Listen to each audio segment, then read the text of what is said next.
नमस्कार भैया बहनों, ऑनलाइन क्लासेज में आपका स्वागत है। आज कक्षा 12 के अंदर भूगोल विषय में अध्याय 23 सिंचाई एवं पेय योजना राजस्थान, इसके अंदर हम अध्ययन करेंगे जल संसाधन।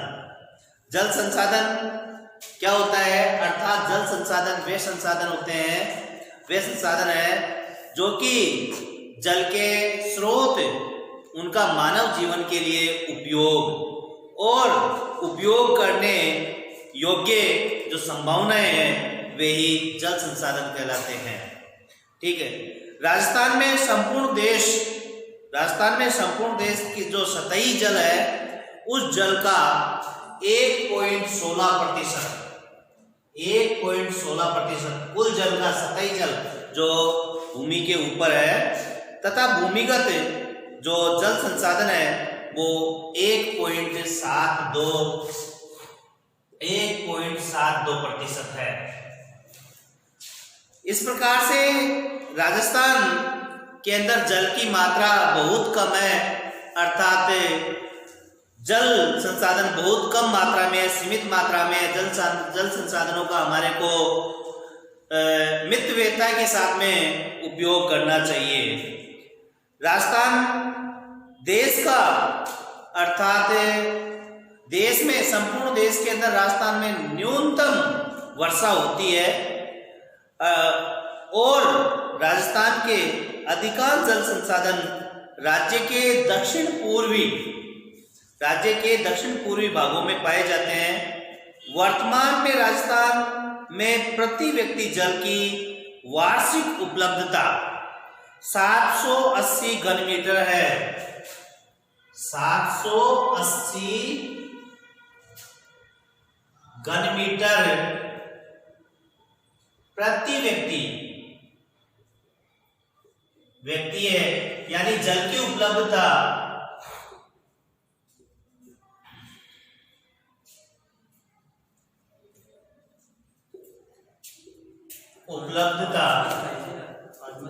जबकि वास्तव में जो प्रति व्यक्ति जल की उपलब्धता 1000 घन मीटर प्रति व्यक्ति होनी चाहिए। अर्थात राजस्थान में बहुत कम जल है और जो जल पाया जाता है उसके अंदर भी 51% में फ्लोराइड प्रभावित और 42% लवण प्रभावित। 51% में फ्लोराइड एवं जो 42% है वह लवण युक्त है, अर्थात वह भी पीने योग्य नहीं है। उपयुक्त जल, सही जल उपलब्ध नहीं है। राजस्थान में जो जल संसाधन है उनको 2 भागों में बांटा जा सकता है। नंबर 1 जो धरातलीय या सतही जल और दूसरा भूजल या भूमि के अंदर पाया जाने वाला जल।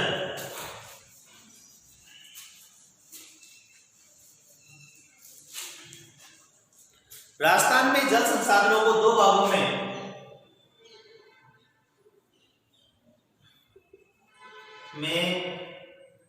जल संसाधन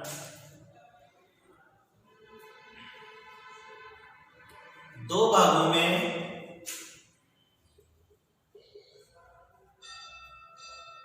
बांटा जा सकता है।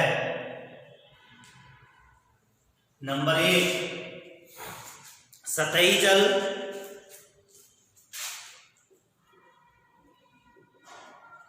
जल संसाधन। नंबर 2 भूजल संसाधन।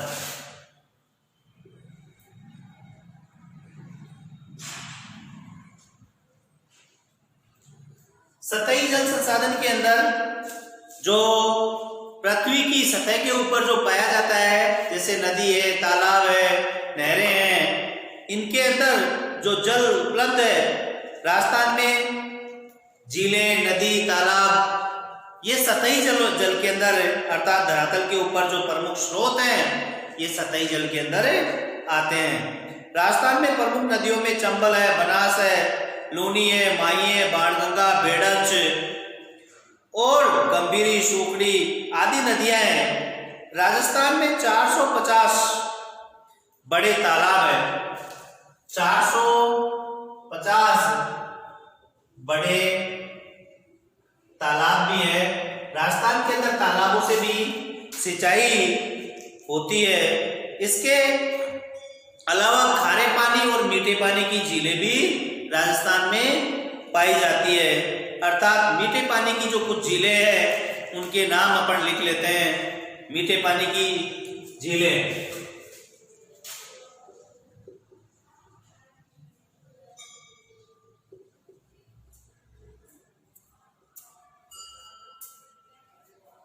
मीठे पानी की झीलें, इनके अंदर मीठे पानी की झीलों के अंदर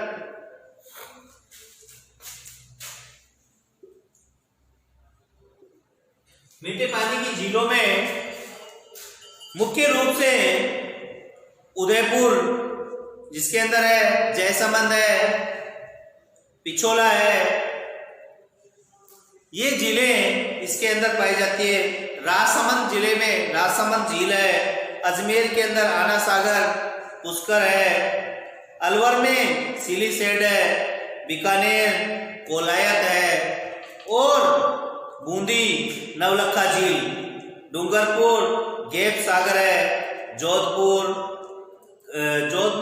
बालसमंद, भरतपुर बंद बारेठा, जयपुर में रामगढ़, सिरोही, नक्की झील। यानी ये जो झीलें हैं मुख्य रूप से मीठे पानी की झीलें हैं। दूसरा वाला है भूजल संसाधन। भूजल संसाधन के अंदर वे संसाधन आते हैं अर्थात जैसे कि कुएं हुए, नलकूप, ये आदि भूजल के अंदर भूजल का दोहन करने में काम आते हैं और इस जल से राजस्थान के अंदर लगभग 70% सिंचाई की जाती है।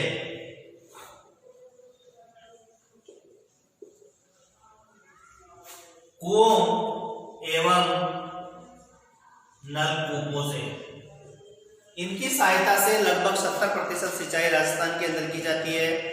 इसके बाद में है जल संरक्षण।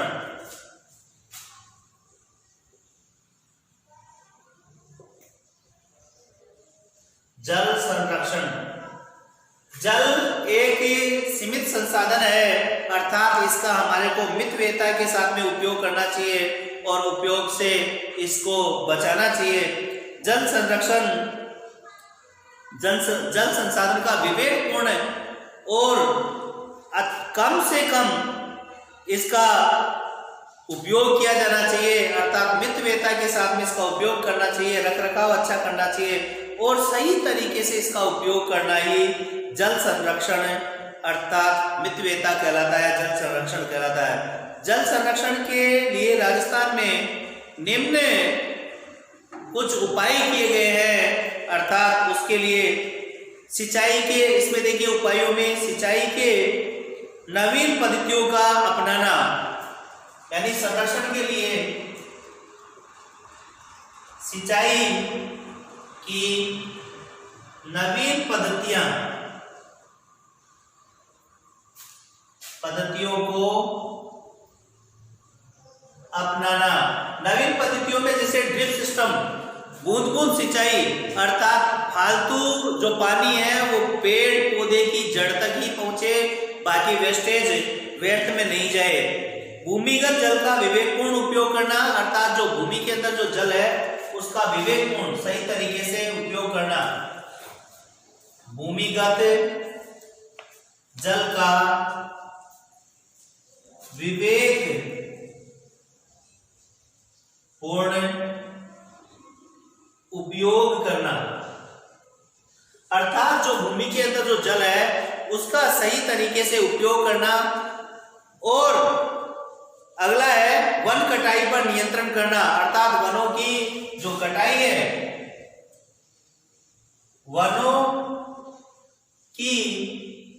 कटाई पर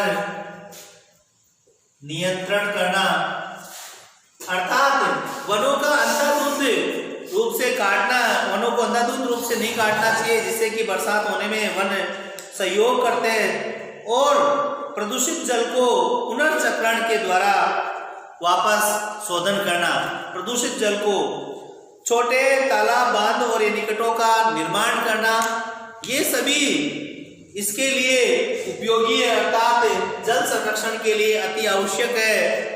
जल संरक्षण बहुत ही जरूरी है और हमारे को इसका मितव्ययिता के साथ में उपयोग करना चाहिए। धन्यवाद।